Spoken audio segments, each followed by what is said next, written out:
why not stay and help our own community and be with our own family?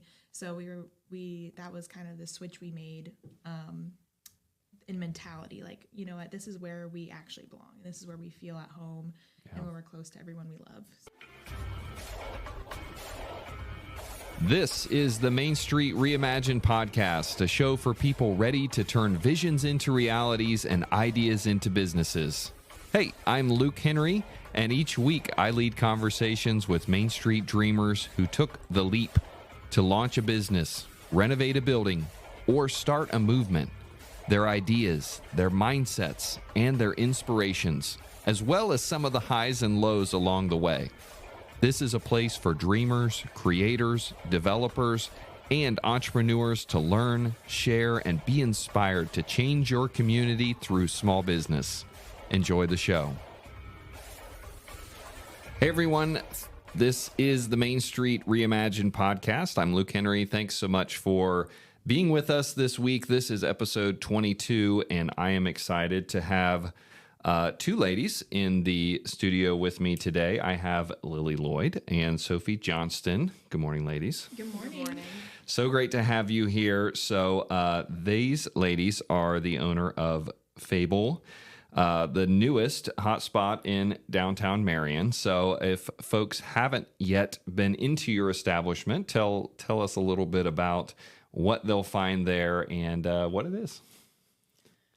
So Fable Bar Co takes place in the old Whitey's building. So if you know that location, and we are a cocktail lounge with craft cocktails, craft beers on tap and canned and bottled. We have some NA options as well, and we're really just trying to create like a really big, open, inviting space so you can host or you can just come and grab a drink and enjoy with anyone else in our community.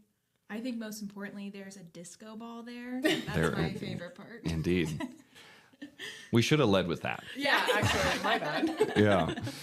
Yeah, it is a really great space, and Whitey's is a fabled place, I guess. I never had the pleasure of being there when it was Whitey's, but long-standing establishment. So Leah Lamb was just on our last podcast, of course, your business neighbor there, and she was talking about that her great-grandfather was Whitey Lamb that started it, and back in the day, it was, she didn't tell this part on air, but that it was like the railroad would stop there and, you know, let people off, and that was kind of their first little gateway into Marion, and there was some sleeping rooms upstairs, and it was like quite a spot. So I'm sure you've heard that story, probably a lot of others, for better or for worse, right? Yes. Maybe a little bit more detailed than I would have liked them to be. Yeah. So where did the name come from? Fable? Yeah. So we've kind of talked off air about this, but it's been a whole family project, and all of our sisters have been helping. We have two other sisters, and our sister Greta, we were struggling with a name for a while. I can't name anything. All the pets we have, I let my husband James name. Like I can decorate it and see the vision, but I can't name things. And so we're struggling, and our sister Greta came up with the name Fable, and we were like, okay, like, yeah, that's like cool, like one word name, like that's hip. And we started, really like, no one was like super sold. And then we started talking about it, and we were like, okay, what is a fable? It's a story, essentially. And, what do you do at a bar? You tell stories, you share stories, and you are a part of our story too. So and that just kind of ties into wanting it to become like a really welcoming, like engaging place where we can all be a part of each other's story. Yeah. And such a cool story, Fable, and the space itself is really neat and really unique, I think, to other places locally for sure, and even beyond. Tell us a little bit about, if somebody hasn't been in, like if they walk in, like what are they going to see, and where did that like inspiration come from?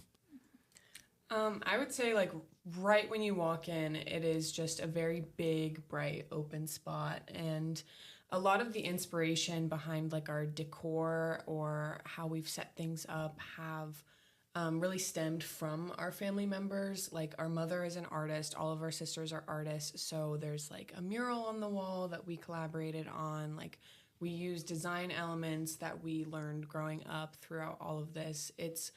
I guess like the first thing I hear customers say is this place is so big, bright, and open. Like and we just want it to be inviting and warm and welcoming. And I think we've done a pretty decent job at like getting that feeling across, and like just a welcoming feeling for our customers and our community. And like I said, like a lot of it came from like the artistry we grew up with from our family. Yeah, so. Yeah. And there's a disco ball. And there's a disco ball. Yeah. I think Sophie's being very humble. As soon as you walk in on the patio side, to your left is a giant plant wall. Yeah. And Sophie literally, like, we're like, we want plants in here. How are we going to do that? There's not a lot of shelving. And so we were talking about it with our dad and my husband James, and we're like, what can we do? So, Sophie one day, she just drew a picture. It's like, I want this wall so we can put our plants in it. So Sophie designed this wall, and our dad built it. And awesome. So that's just like one of those small elements. But you walk in and you see like Sophie did all the posters hanging up of our drinks and the little accents. Honestly, she's really the artist.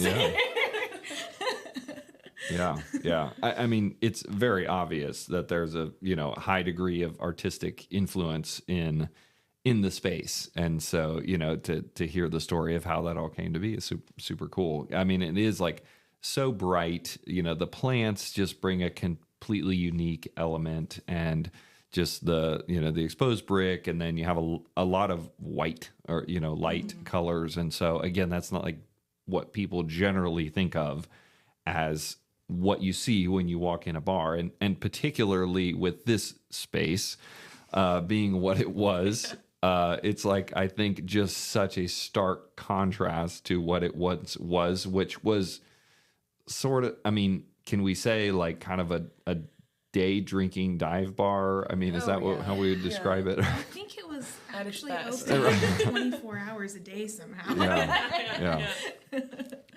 But yes. So, kind of dark, dingy, smoky, other smells as well.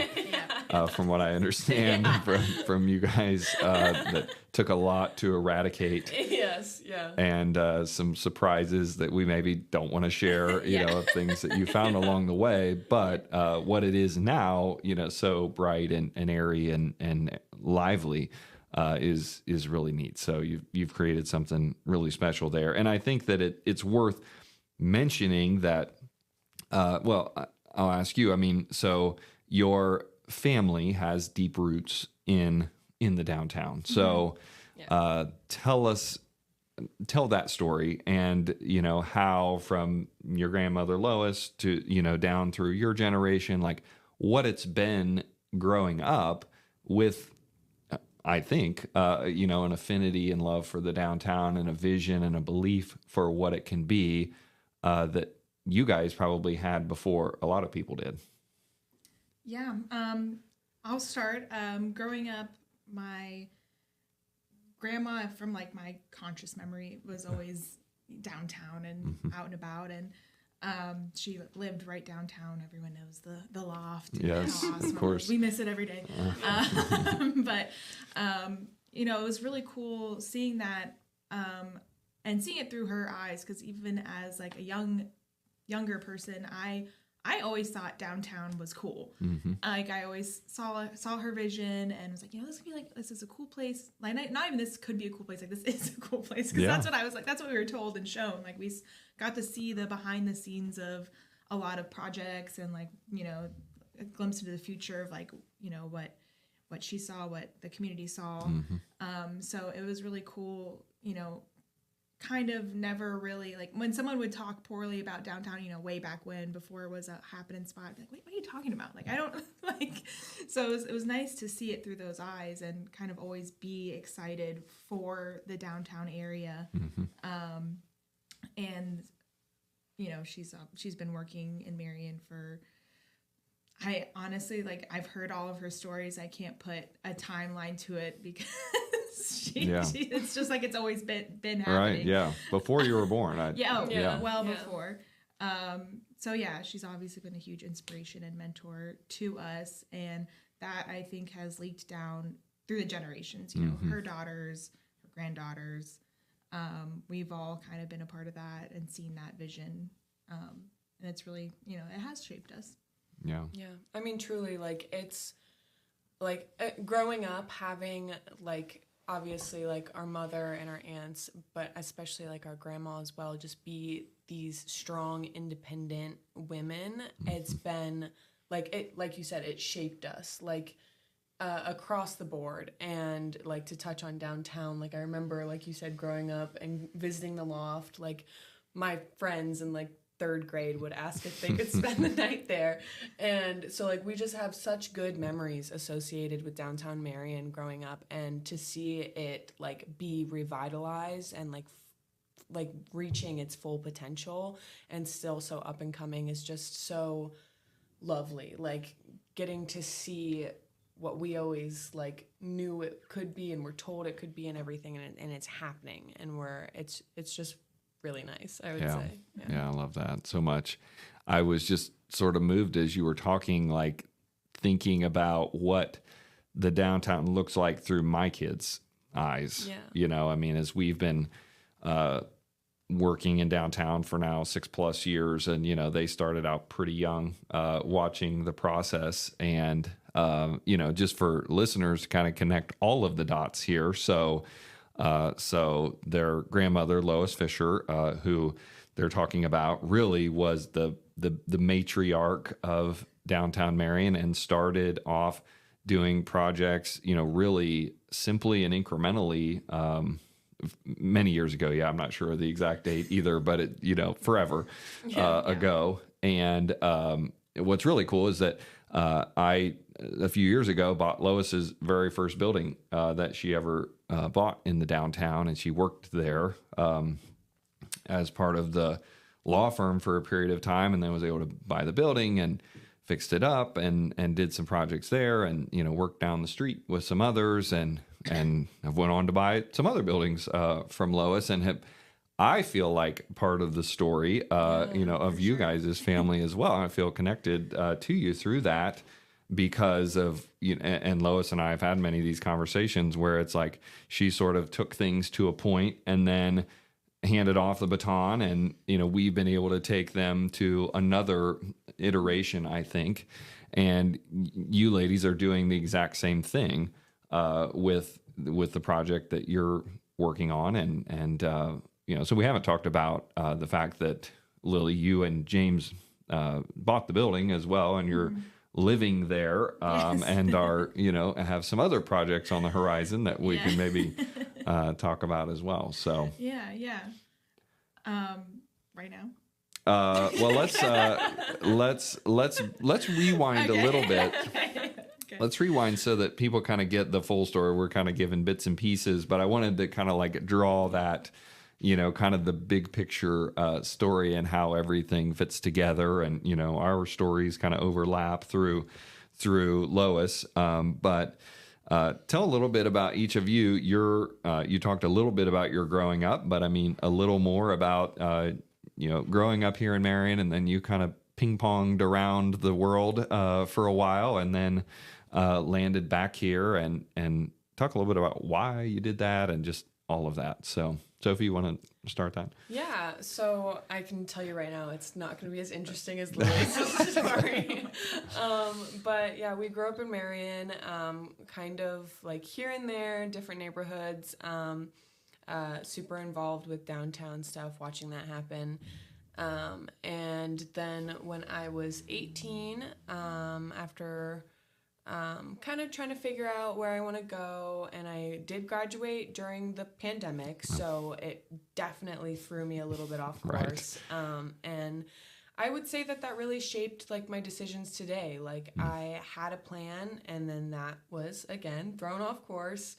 And I went to OSUM, and then I moved to Columbus, and I went to OSU for a little bit, main campus, and then I actually went to CCAD, the College of Design and Art, Columbus College of Design and Art, and kind of figuring out where I fit, what felt right, and I don't know, like I, again, had a lot of inspiration. I had a lot of dreams and a lot of pathways, and I just didn't know like where to go. I was really lost, and again, I think that my footing was just a little bit misplaced with the pandemic. Yeah. And everyone's was. Oh yeah, I can imagine.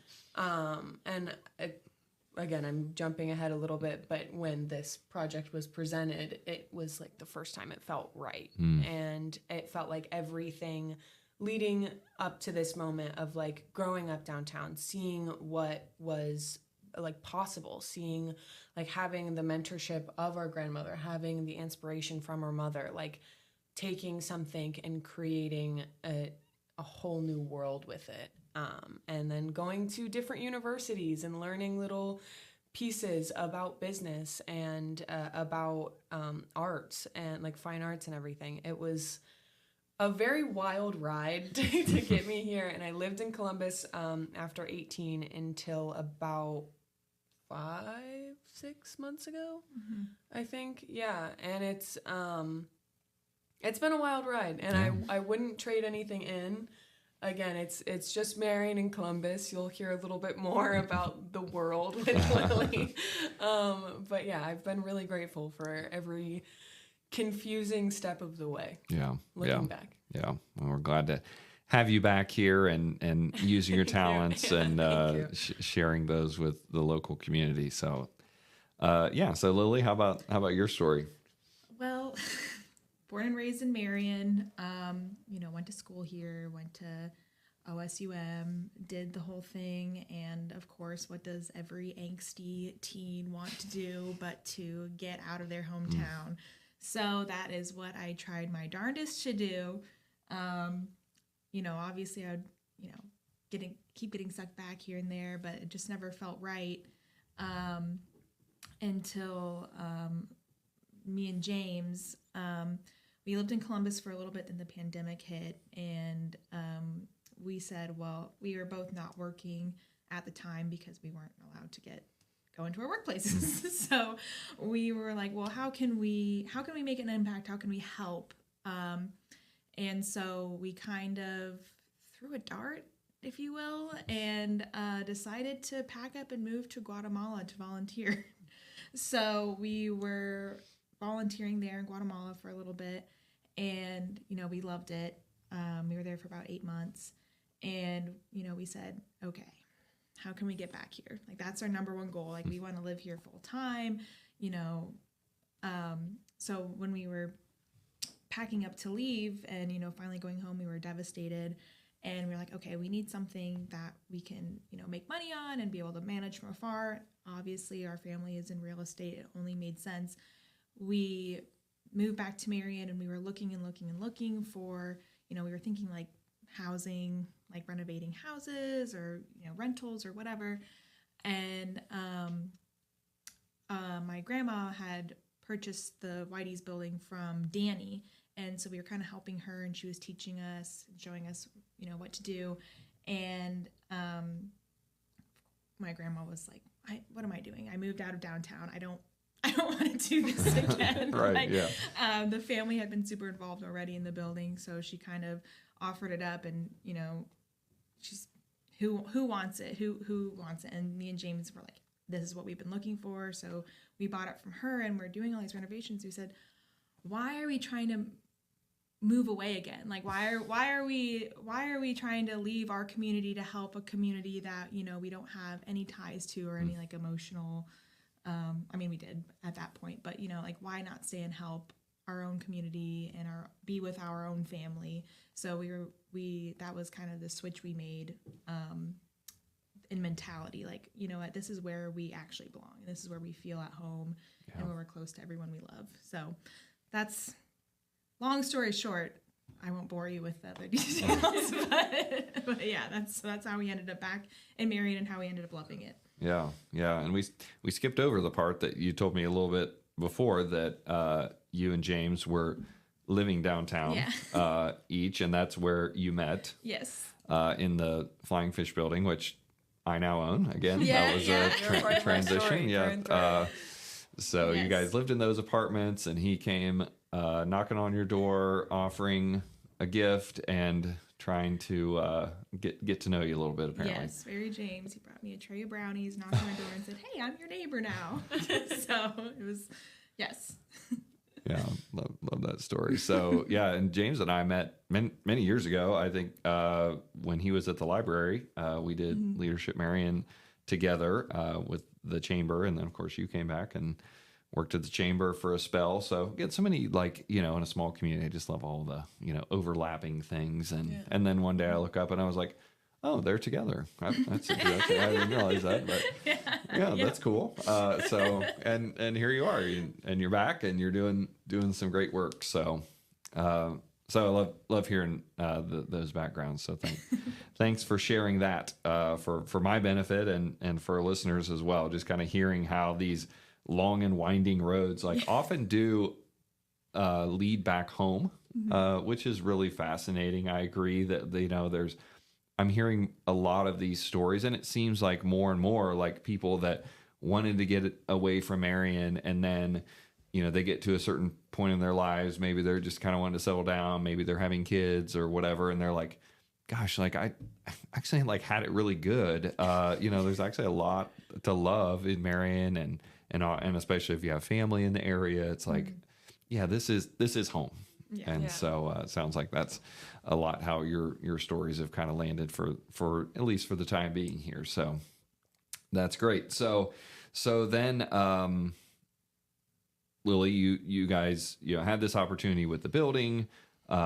You decided to make your residence there, and then how did this whole process of because I know, I mean, it's funny you mentioned Lois was kind of like, what am I doing anyway? Because she was selling me buildings because she wanted to get out of the business, and then and she goes and buys another project. She can't help herself. Yeah, She I know. I can't either. It is kind of like a little bit of a sickness. You just keep buying old buildings till you die. That's what I told my wife.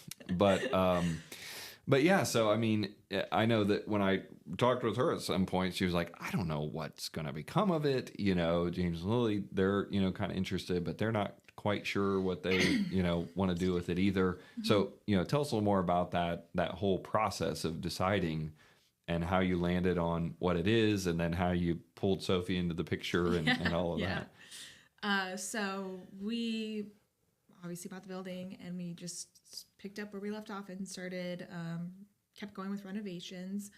We knew that we wanted to live there, so we first focused on the apartment upstairs. There's 3 apartments up there that we're renovating. And so we kind of finished the first one. It's not totally finished. We did a 6-month job cleaning it up and, figuring out what we wanted with it.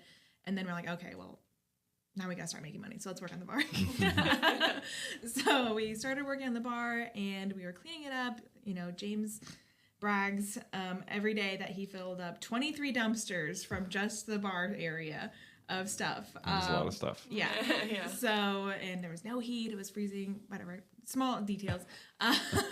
But we were renovating and cleaning out, and we just started the renter process too early. We were trying to find a renter for the Whiteys, and it was just in total disarray. It was obviously from our work that we were doing and cleaning it out. It gets dirtier before it gets cleaner. Mm-hmm. The smell, yeah. And so we would bring people in with these great ideas, and they were like, oh no, no, thank you for showing me, but no, I'm okay. So we were kind of stumped on what to do. And I remember the moment that we decided to do this. I was still working in the chamber, and James was my chauffeur. We were driving around and dropping off chamber directories. Oh, okay. And Yep. we were talking. We were just like, it's obviously, it's all consuming. It's all you talk about. Yes. Yeah. I understand. And so we're like, the renter options are drying up, blah, blah, blah. And we were sitting in the Hessler's parking lot, and James turns to me and he just says, what are we thinking? Why don't you open a bar. Like, you know what you're doing. Like, you've been in the service industry, like you've managed, blah, blah, blah. Like, you know, your sisters have all been in the service industry. And it was just kind of like an aha moment. And it was like, oh my God, like you're right. And so sorry, Chamber, I took a couple minutes in the Hustlers parking lot on the clock and called my family. And I just went down the line and called everyone. And I was waiting for someone to kind of like, you know, tell me no, or like, what are you talking about? Or this is crazy. And every single person said yes, yes, yes, yes. And I asked, like, who wants to be involved? Like, who's willing? And everyone said that they would contribute what they could. And it just like hit me like, okay, this could happen. And that's where Sophie comes into the picture. If you want to take it away. Yeah, so I remember again, like the specific moment that I got that phone call. It woke me up. I was so the chamber operates early. And I get this phone call, and again, I'm living in Columbus. We're going on 3 years. I'm living with my boyfriend, and we have very deep roots set in Columbus. And I get this call in the morning from Lilly, and I answer, and she can tell I just woke up, and that didn't stop her. And she tells me, and she's like, we have this building, we can't rent it out, like, I want to open a bar. And I was like, oh, congratulations. And she was like, no, I want you to help me open a bar. And it was the fastest, easiest yes I have ever given. Wow. Like, also a little bit not thought out. Again, I had just woken up, Weak but moment. it was a weak moment. And there was just something that it was like, oh, this makes sense. Like nothing like I had said earlier had made sense. And the first time that you brought it to me, it just was like, okay, yeah, I'm going to move to Marion in a couple months. We'll be there. Let me finish out my lease. And then I hung up, and then my boyfriend wakes up and he's like, who was that? And I'm like, You're like, oh, I need to tell you what's going on now. So taking a hard left. yeah, exactly.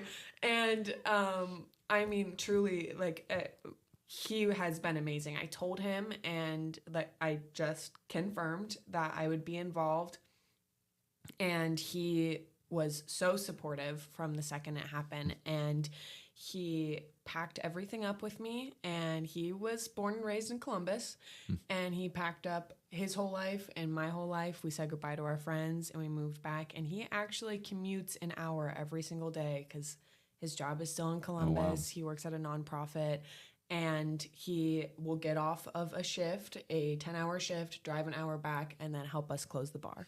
Wow. And he has been so supportive, and it's just like a small glimpse of everyone that we have involved or asked to be involved or told them about what we're doing has been so supportive. And truly, it's just like funny that he didn't really have much of a say. He was just like, okay, like, we're doing this now. This is fun. And it was, everything worked out. It was like, it clicked with him too. Like, oh, this is what you're supposed to do. And this is where we're going to be now. And there was no ifs, ands, or buts. Like we had small doubts along the way, but it was done. We were doing it. And yeah.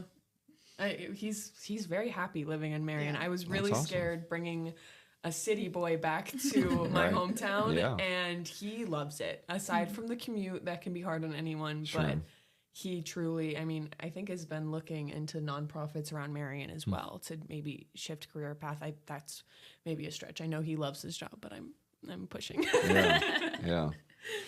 That's really awesome. I love that story, and it is interesting. I mean, if there's one thing that I've heard on every single podcast interview that I've done, it's the importance of a supportive family on these ventures, because it is not a solo endeavor or a two-person endeavor. I mean, it is a whole family kind of all-consuming endeavor, and everyone has to be on board. And so it can really strain relationships sometimes when when that support is not there or whatever. But it sounds like you've found great alignment.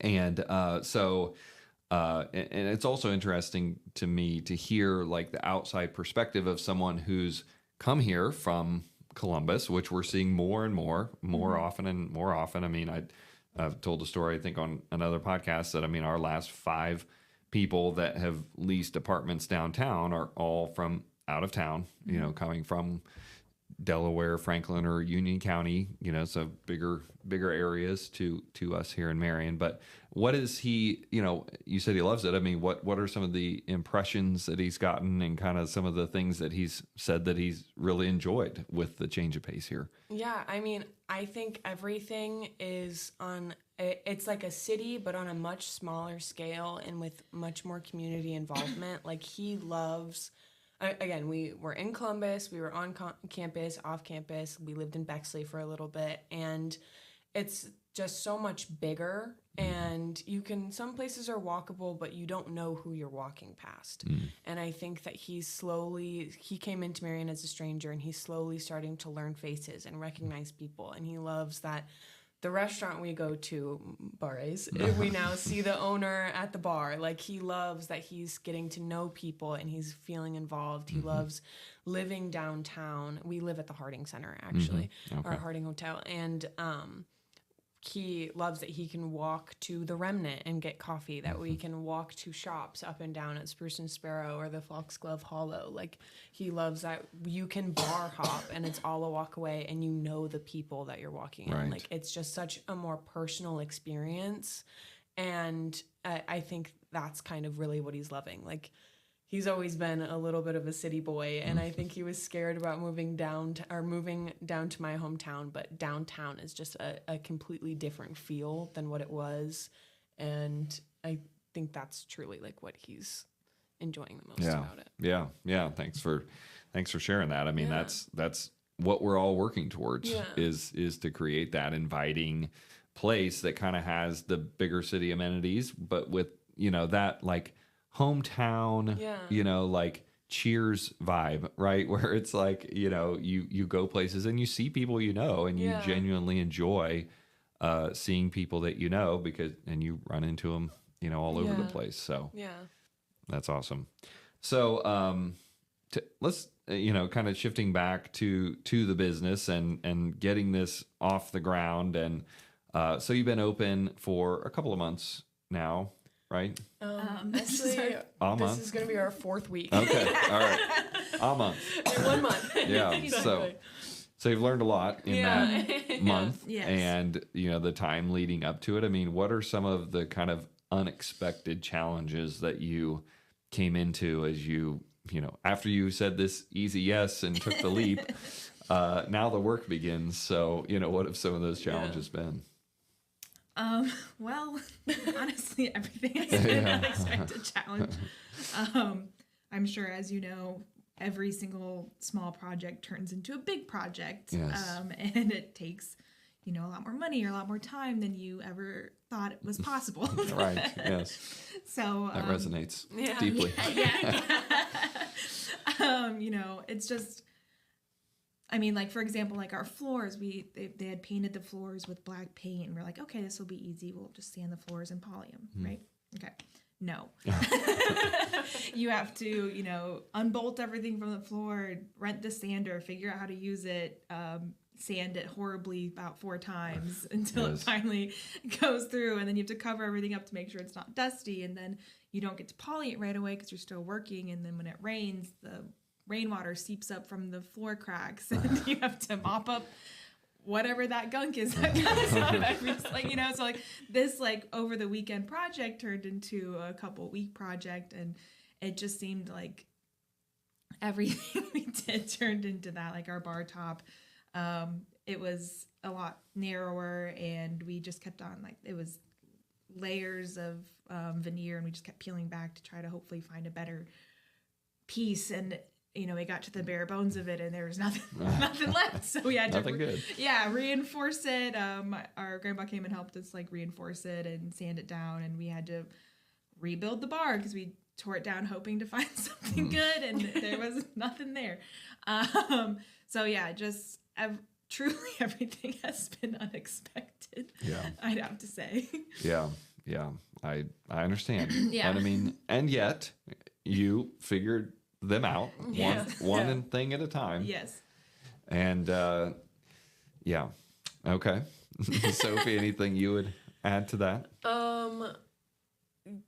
Not much. I mean, I feel like you just kind of covered it. Like, that was when I was still living in Columbus, and Lily would call me up and be like, hey, we're going to do a small day project. And then I would be spending the night for a weekend and helping with this so-called day project. And it was just like one task turned into 10, and then that turned into tears. And it was, I mean, we got through it, and we had fun while doing it, but there was moments of distress throughout the entire process. Yeah.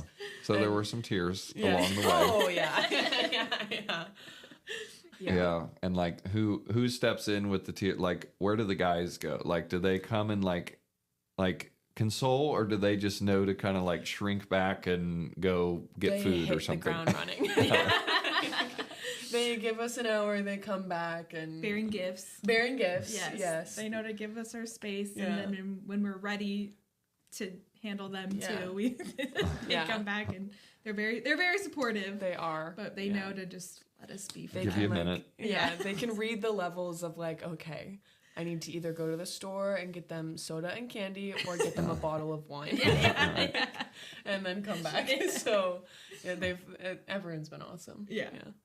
That's great. So what about like since you've launched? I mean, have there been challenges, with the business itself, and or people or processes that have come up that you didn't expect either? I feel like there were moments that we had like almost. So I guess like our biggest critics throughout all of this were ourselves, and we did have some outside factors coming in, and inside doubts as well that we're too young, or, I mean, many women in business go through an overall doubt of if we can do it or whatnot. Guys do too, for the record. Well, thank you. That makes me feel better. But I think like, I don't know.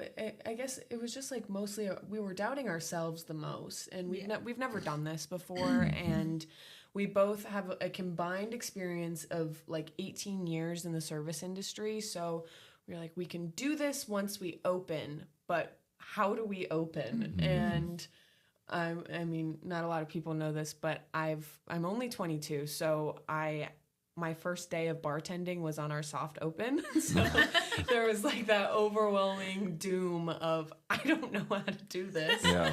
And it worked out. I picked it up really quickly, but I guess just our biggest outside doubts were really just our inside doubts and our inside critics and everything. And it was having to remind her that she can do it, and she was having to remind me that I can do it. Yeah.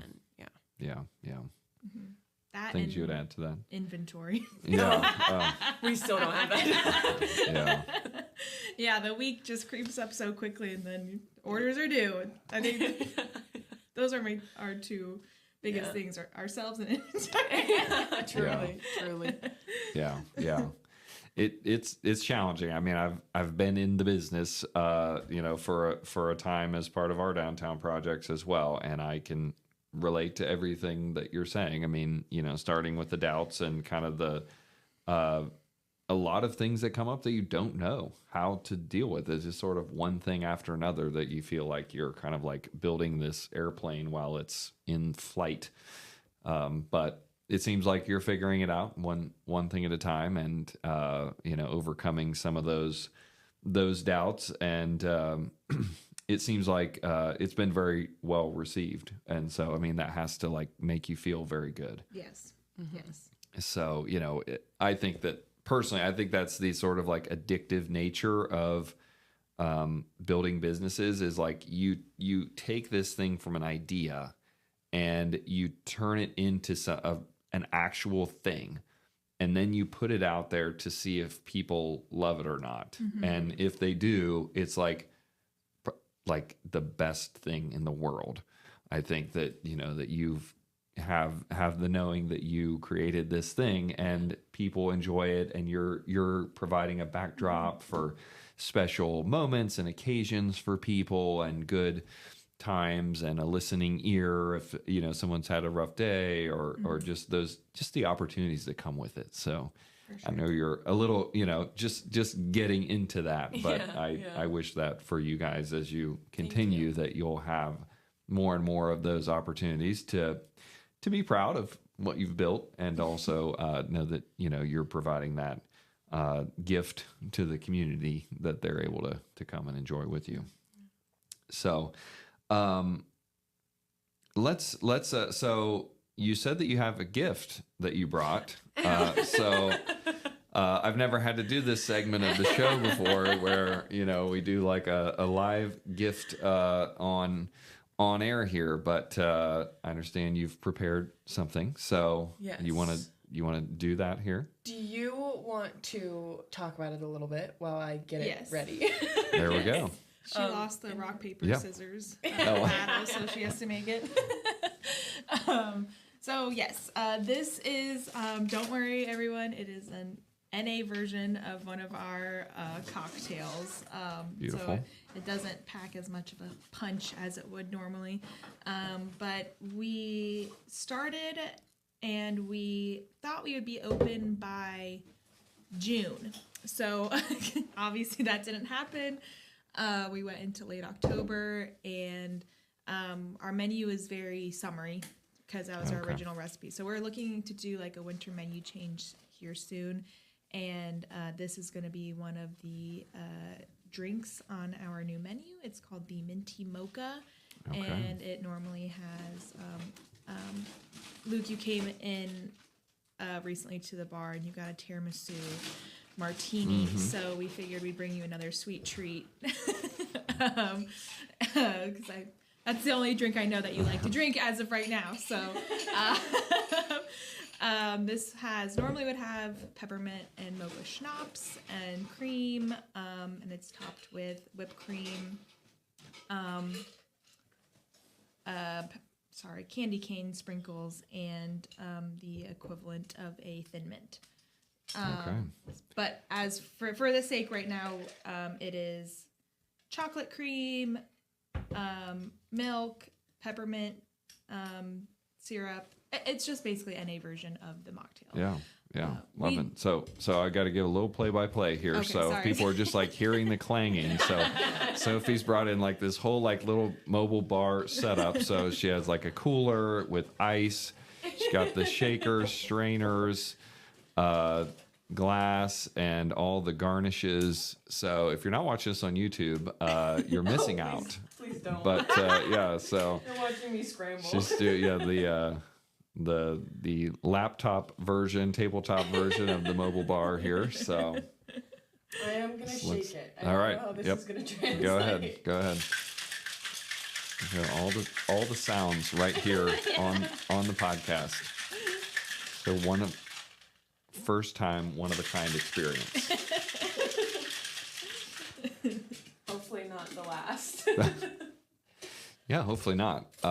Future guests, please take this and know that you can show and tell. You can bring gifts. I think this is a great addition to the podcast here. So We did debate for quite a while whether to bring you an NA or not. all right, yeah, I appreciate the NA version. You have a productive day ahead here, hopefully. So I really don't want to get anything. Yeah.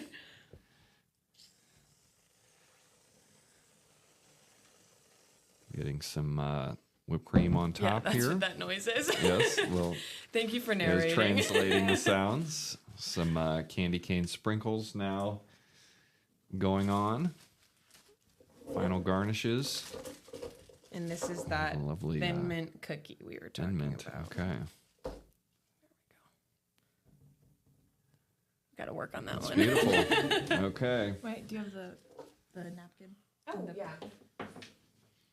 We do have a coaster and a napkin for you just in case. Okay, lovely. Oh, yes, got the Fable Bar Co. Coaster. Very lovely. Thank you, ladies. Thank you. Cheers. Cheers. You are the first one to try that, especially NA. So feedback is welcome. It's very delicious. Yeah. It tastes like a Thin Mint. Wonderful. Great. Have a little snack, get a little sugar high here. There we go. There we go. This is great. Thank you. Yes. Thank you for humoring us. Yeah, thank you. It's great. Live demonstration right here on the podcast. So, tell me, as I enjoy this here, what some of your vision looks like for the future of Fable. We haven't talked yet, Lilly, about your other project that you're taking on North Main Street, you and James, with some additional buildings, and just some of the things that are coming up that you're excited about. Yeah. Do you want to talk about what we're excited about for Fable, and I'll talk about the... Yeah. So, so really with Fable, like, we are a bar. We're also really wanting to cater to events. Like we said, both grew up here, and there was places to go, but sometimes it felt like there was a lack of things to do, and that's definitely changed in the last couple years actually. But we just want to continue to add to that, and we want to create a place where you can host your event, or we host people to come to our event. And coming up, like, we have a couple events planned. We have a couple people like on board, a lot of collaborations that we want to work with local neighbors. Just even a couple people in Columbus that we know, with whether we've worked with them in past businesses or friends, or like my boyfriend's nonprofit. Like, people want to help collab and want to help us see grow not only our business but also Marion. And I guess we're just really looking forward to, like, what else can we do to elevate your experience, and not just have a bar where you can come and hang out. That's definitely what we want, but have a new space as well to create memories and create stories and whatnot. Yeah. Yeah, we have a couple collabs in the book locally. I don't want to say anything. I don't want to jinx them or, spoil anything, but we have a couple. Don't tell us anything too juicy just yet, but definitely something to be excited about. I agree. Like, I think events are just a mainstay with our downtown businesses. I encourage our retail businesses to do restaurants, drinkeries, coffee shops. Like, they're just, people love events. And I think that especially as we continue to get the word out, and we kind of can continue to get we have the early adopters, we have some of the, some of the mid-stage adopters, but some of them still need kind of a push to come down and check out what all is going on. They maybe are intimidated or don't know. And so they're not going to stumble in and find you. But if there's a special event, they may be a little more likely to come in and then be like, wow, this place is really cool. Oh, and look at these other places around here that I never noticed. And then, that leads to them now, being another person. It's like, hey, I didn't think there was that much going on, but holy smokes, like there's all kinds of stuff going on. Exactly. So I love that. So continue, Lilly, with other things coming down the pike. Well, again, we're not going to spoil too much here, but me and James are working on renovating the buildings across the street. It is another family affair. My sister owns one, and my grandma owns the other one. So we're all kind of collaborating to see what we can do with the spots. We have some ideas that are just on the horizon, but our newest thing that we have going is we have the Taco Central coming into the old courtyard, the old Motown Coney Dog place, and they have been doing a great job with renovations. It's really fresh and bright in there as well. They should be opening up here in a little bit, but they have been great neighbors, very nice. Their menu looks awesome from what they've told me. So that's what we're really excited about right now is the Taco Central. Yeah, absolutely. That is super exciting. I had a little bit of chat with with Al about some of that stuff. And, they're just wonderful people. They've got experience in the business and a vision for, kind of a new concept, and wanted to plant that flag in downtown Marion, which is super exciting. Yes. And excited for them to get that launched. I saw that they got their Sunday sales ballot issue passed, and so that was a big piece for them. And so moving right along. Yeah, we're excited. I'm very excited. That block is going to be between all of us. It's going to be cool. In Shovel City, it's going to be a nice little good bar hop. Yeah. I know. I love being next to Shovel City. Yeah, it's great. Yeah, absolutely. And again, I mean, Lee and I talked about this on the last episode, where it's just like all of these businesses that you would think are sort of like in competition, instead are looking at areas of collaboration. Yes. I see it with retailers, or, those that have like the bars. I mean, everybody's like working together, and I think from the outside, people might be like, well, why would you help each other? You're kind of like, maybe putting yourself out of business. And it's like, no, we're better together when we're working on these things, and like each really like playing to our strengths. Yes. And we can let them be totally authentic and awesome at what they're doing. And then we can come in and fill this gap that is really true to our passions and what we think that, something that can be different and maybe appeals to a different group of people. Yes. Because we want the downtown to be for everyone. And, that includes a broad array of different interests and preferences and tastes and all of that. So, so that's great. And we always say too, like, we obviously like poured so much heart, soul, passion, all of this into our project, but none of it would have been possible if it weren't for our neighbors that did it first. Like, we would have a fraction of our success if people like you and like Shovel and like Leah and Marcella and like Kin and Kill did not lay the groundwork for us to come in. Like, truly, we are extremely grateful for our neighbors and for our community for creating this space that we get to add to. Yeah. Truly. Yeah. Well, I feel the same way that, that I don't want to try to go it alone by any means, and so I think we all need one another working together and trying to row in the same direction, towards a brighter future. And, if we can be aligned on that vision and then each working in our own lanes, like, that's a beautiful thing. And I think it's going to help get us there much more quickly and also a lot better in the end, having multiple people with multiple gifts, like working towards these different things. So super cool. I love hearing that vision and what you're working on, and I'm excited for some of those announcements coming down the pike, and that you are really, much like we did, starting out on South Main Street, are really kind of adopting that same block mentality on North Main Street to really focus and create more of like a district than just kind of a one-off thing here, and then 3 blocks away there's something else going on. Like, in order to really get the momentum, we saw a lot of success with South Main kind of having things in a more compact area, and so you're really doing the same thing, which I'm super excited about to have you guys as downtown partners. And again, just all the overlapping pieces of our stories and families and everything, I think are going to make for a great story in the future as well. So that's super cool. So, what, as you're kind of looking back on this experience, hopefully this has been kind of fun for you to recount a little bit, what it's been like and working together on all of this. But if you were talking with someone like you who was considering taking a leap into a venture, but they had doubts and they had some fears around it, or they didn't think that they could figure everything out, like, what would you tell somebody like that? Do it. I love it.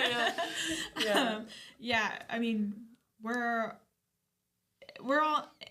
all have the same feelings. Like, it's terrifying. We don't know if you can do it. Self-doubt, everything we've talked about.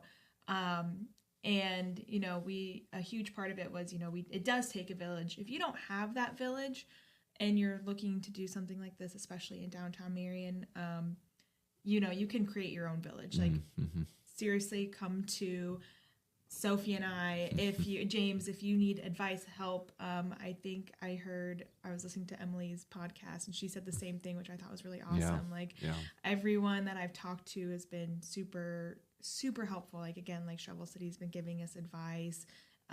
We have all our old places we used to work in Columbus, like I used to work at the Edison, she used to work at 4th and State. They've literally driven down to help with the space, oh, I don't know how to work my kegerator. Come on, they'll come on down. Like menu collaborations.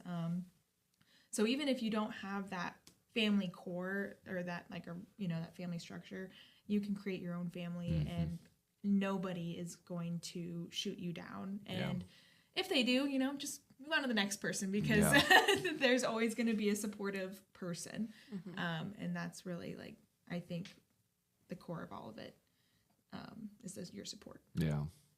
Really, really great advice. And I hope that somebody out there is emboldened by hearing that and, hearing your story and what you have worked through and the challenges and the unknowns and all of that, because it is scary, it is difficult, but I would say you would probably agree too that it is worth it as well in the end. You learn things about yourself. You learn things about each other and, the family and the support that you really have, and you just figure it out. And I think are so much better for it. And, what that leads to as you get, older and wiser and continue to iterate is going to be really great. So, I feel like the old person now, saying like, I've got a few years on you, and have been at this for a while, figuring things out and still trying to be a student of the game and learn. But it's fun to look back and, the hardest things are what shape you the most and what really develop your character and your resolve to keep doing it day by day. So super cool. Would you have anything to share in terms of a favorite inspirational or educational resource that you leaned on, through this experience or otherwise? I would say truly, I know we've said it 1,000 times, but to really get into it, our family, with Lois and Nick being such great mentors and literally being on speed dial. They have been so helpful and so just thoughtful with everything that they've taught us. And it's not that they just show us how to do it, they teach us how to do it and then do it again. And again, with our dad and our partners, they use their bare hands to help build us our dream.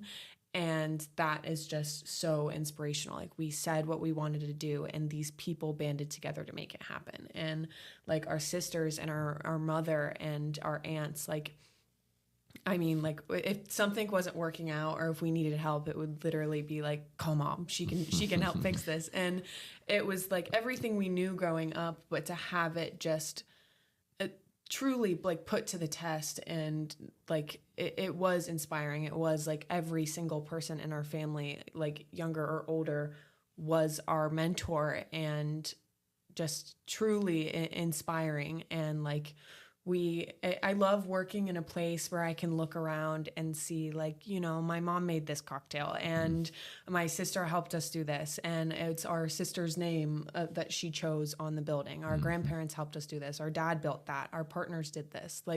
We get to work in a place that we built, and we had the most inspirational people in our lives help us do it. And then aside from that, we would watch YouTube how to work a nail gun, or how to hang drywall or something. So a little bit of everything, honestly. But I would say it was our family were our biggest mentors through all of this. Yeah.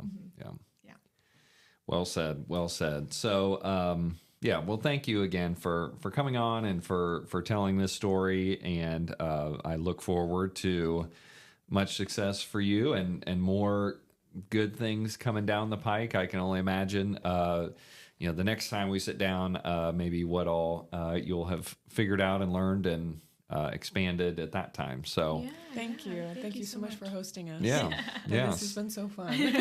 For a first time, truly, but we loved it. yes. So if someone hasn't yet been in to Fable, tell them where they can find you, where they can keep up on your upcoming events and all of that stuff. Usually if I say the old whiteys, that pretty much Is the job done? All the everyone locals, knows. yeah. But just in case, we are located at 119 West Huber Street, right across the train tracks from Shovel City. We do have a Facebook and Instagram.